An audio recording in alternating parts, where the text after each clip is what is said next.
Tuesday, a federal judge struck down Arkansas's state ban against gender-affirming care for transgender youth.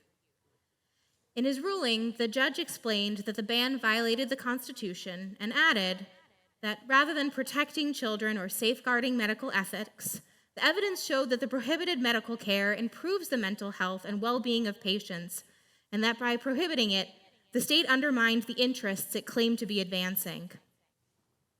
And at the same time, in the last few months, a rabbinic colleague in St. Louis, who has a transgender child, explained that he stays up at night wondering if they're going to have to leave Missouri, wondering what he will do and how his family will escape if their home state of Missouri comes after their child.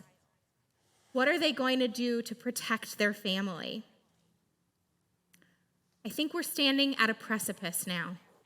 As more and more politicians decide to use children as a way to score cheap points in elections and to garner attention in the media.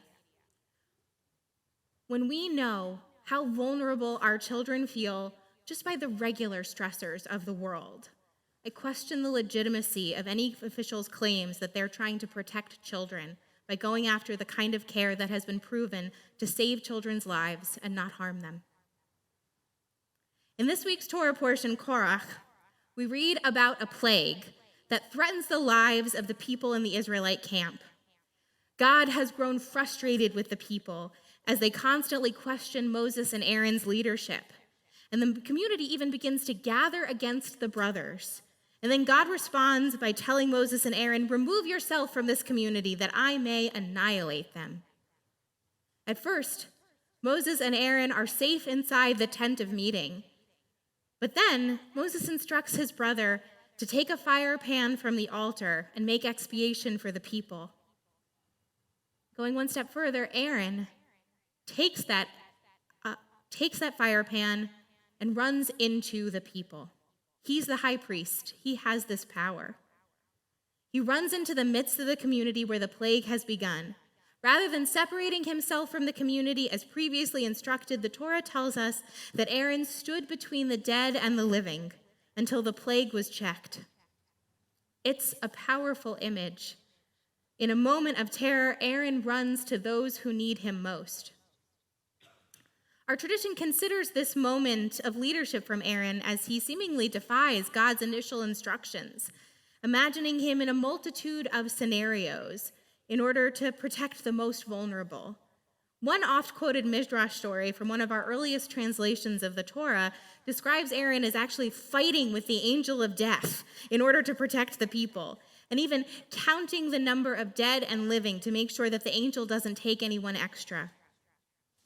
And the rabbinic commentator Sforno, in comparison, he focuses on the fact that Aaron was told to remove himself from the community. And rather than distancing himself, he does the opposite in order to save whom he could. I mentioned this commentary from Sforno because, in particular, Sforno's perspective, from his perspective, the Israelites had sinned. And yet, that didn't mean that they should be sentenced to death. Instead, he holds up Aaron's actions as a lesson in how we can respond, even if we might not agree with someone. When a vulnerable person is threatened, we might not agree with the choices they've made, but we shouldn't question their lives or their safety. We should go in the midst of where the plague has begun and stand between the dead and the living. We should fight with the angel of death if we have to in order to save a life. In contrast to Aaron's actions, this week's Torah portion also offers us a lesson in what we're not looking for in our leaders. Only a few verses before the plague breaks out, Korach, who's a cousin of Moses and Aaron, tries to lead a rebellion against them. He does this with two men from the tribe of Reuben, Dathan and Abiram. And writing about this rebellion, Rabbi Shai Held describes Korach as someone who is only interested in an exalted position for the power and prestige it offers. Korach, as a Levite, would have had experience working and traveling with the sanctuary. And in addition, he has some access to some level of authority and power. And Rabbi Held imagines that Korach's been seduced by the trappings of leadership and enthralled with the possibility of taking more power and opportunities for himself. I see the example of Korach now through the lens of leaders who again and again go after the most vulnerable in our midst in order to gain more access for power for themselves. And perhaps it's alarmist to call this a plague, but I'm not sure it's so far off. For many transgender children who are at much greater risk for attempted suicide, according to the Centers for Disease Control and Prevention, the CDC, access to gender-affirming care really is a matter of life and death.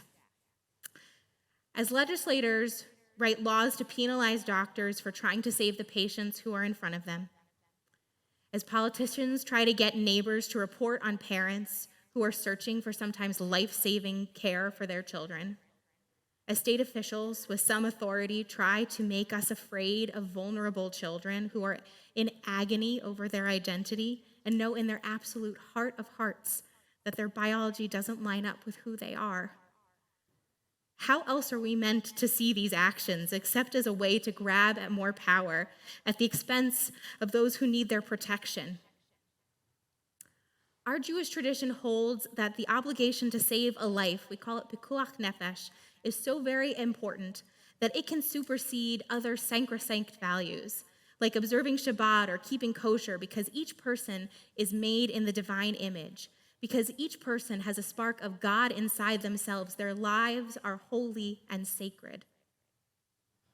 So often when we are faced with a fearful moment, our inclination is to remain where it is safe, to stay inside the tent while a plague ravages others. Now is not that time.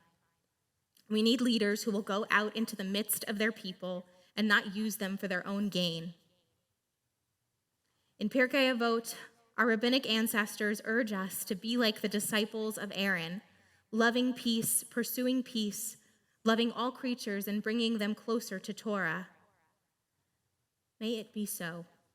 May we be as the disciples of Aaron, pursuing peace, loving all peoples. Instead of looking to others to respond in the face of a crisis, it is time that we ourselves run out into the midst, standing in front of the living until the plague is checked. Shabbat Shalom.